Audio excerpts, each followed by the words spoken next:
Uma empresa de americanos e ingleses quase, por muito pouco, não comprou o que hoje nós conhecemos como Estado do Acre.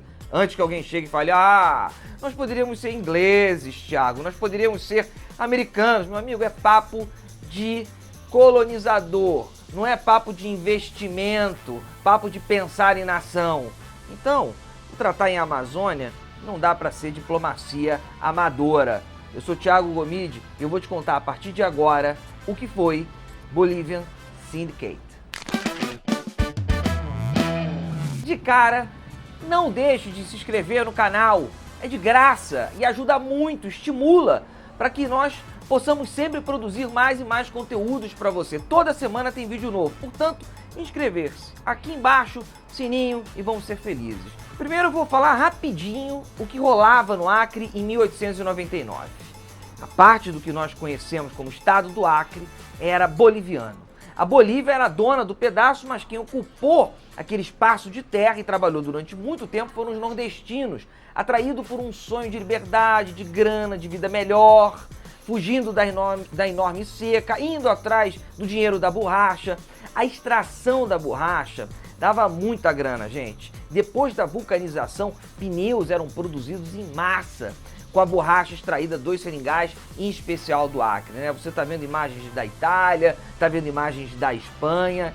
Essas e muitas outras cidades no mundo inteiro compravam a borracha produzida no Acre. O dinheiro irrigou a Belle Époque, a época de ouro de Manaus, capital do Amazonas. A construção do Teatro Amazonas, um dos mais importantes até hoje do nosso país, lindo, vale a visita, veio dessa extração. Belém, capital do Pará, também teve sua Belle Époque patrocinada pelos seringais acreanos. O Rio de Janeiro, capital do Brasil, também aproveitou e muito a grana vinda de lá, então valoriza. Investindo nesse espaço de terra, havia empresários poderosos de Manaus, de Belém, de outros lugares do Brasil, mas principalmente esses dois.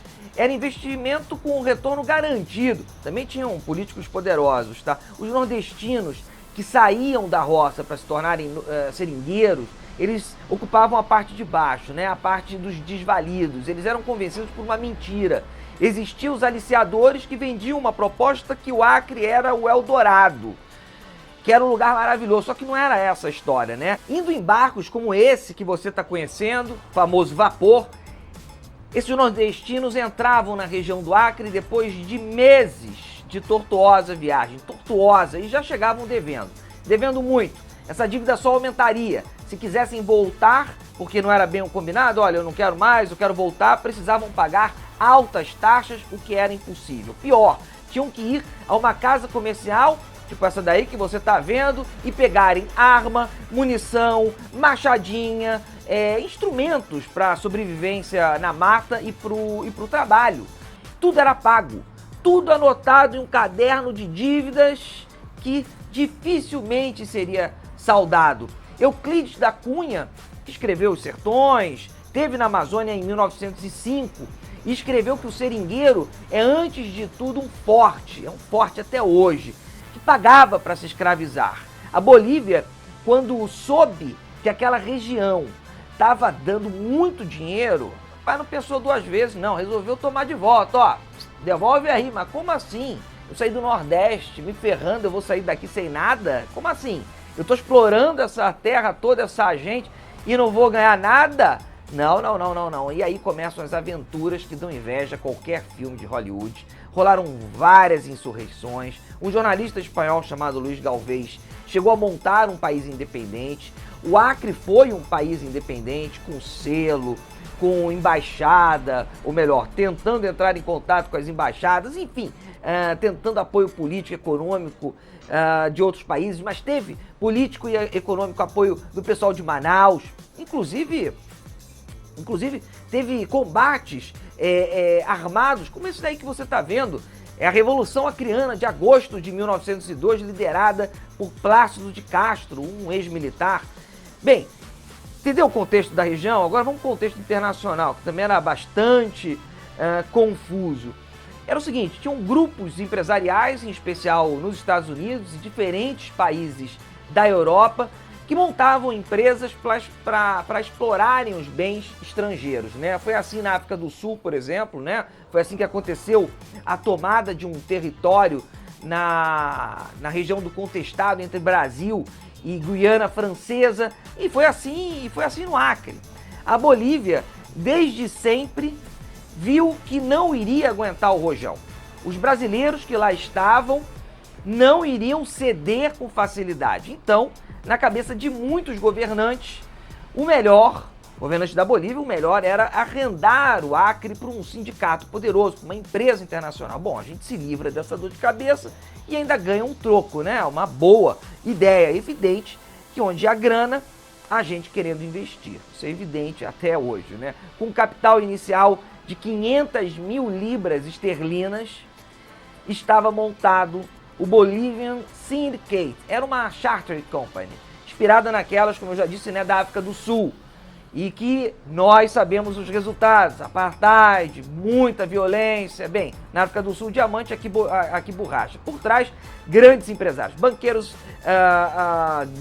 industriais, pessoas importantes, inclusive algumas ligadas ao presidente dos Estados Unidos, o Ted Roosevelt, conhecido pela diplomacia do porrete, ou seja, ou você cede isso ou eu vou bater na sua cabeça.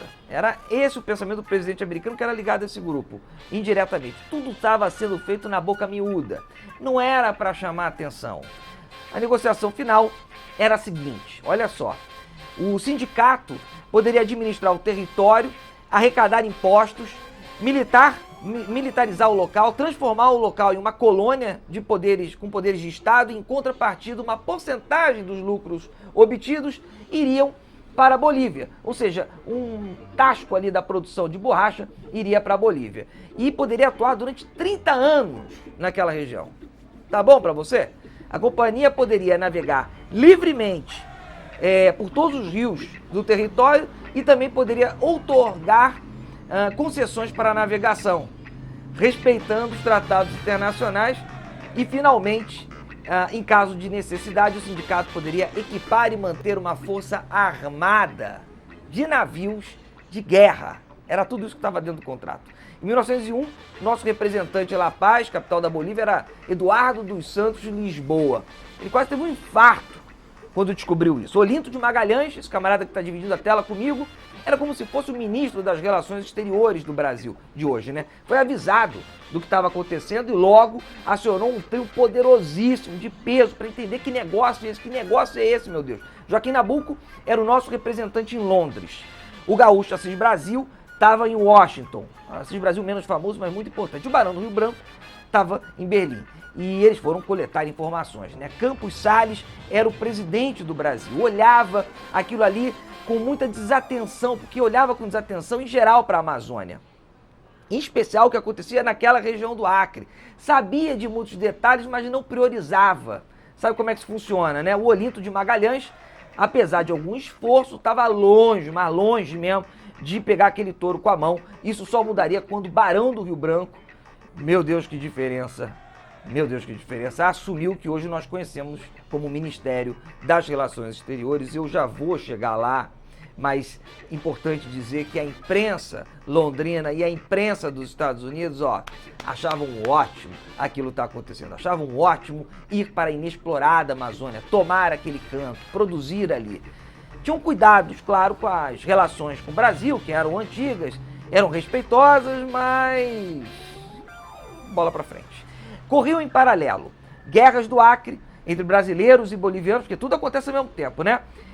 Os bolivianos precisavam limpar o terreno para que esses investidores chegassem, né? Para que avançasse também a chegada desses investidores, porque o negócio não parava.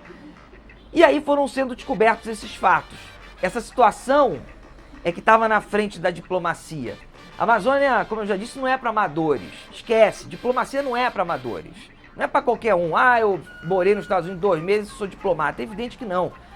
Começa então pela diplomacia uma desconstrução do sindicato, da empresa anglo-americana, Rio Branco convencendo os poderosos de Berlim a não apoiarem, que aquilo era ilegal, que era ruim. Assis Brasil, um craque menos reconhecido, revertendo a situação nos Estados Unidos. O Joaquim Nabuco, que dispensa comentários.